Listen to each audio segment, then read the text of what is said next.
Hello mga guys, di rin ako sa airport. Nagahulat na lang sa anong turno.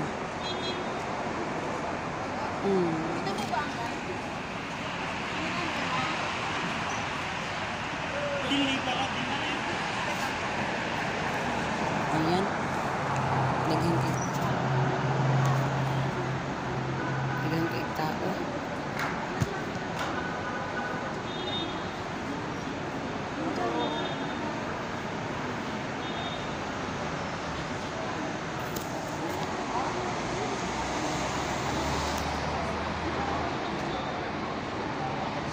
Nakalarga niyan imbis nga 6:50 na-delay daw ang paglarga kay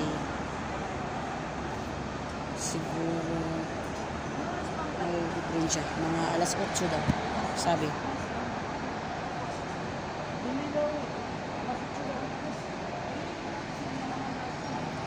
Na-delay ang namang paglarga. Ayan, daghan kayong mga kalubayan na mauli kay mag-relax.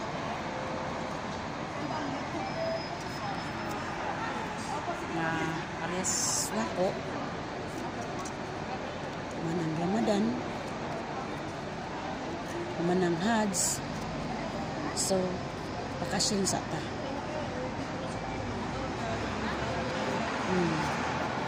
Bakasyon ta kay para makapahuli ang lawas.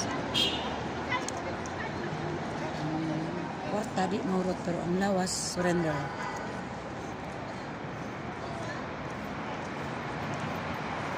So relax pag may time.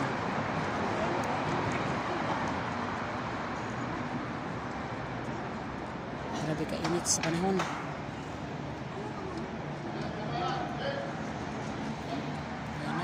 Tao. So pasensya na sa mga katong dili na ako ma-replyan kay pag alam niya pag anong bawal dito sa loob. Yung sa bawal balikan ko pa yun sa next pagdating ko sa Pilipinas. Okay?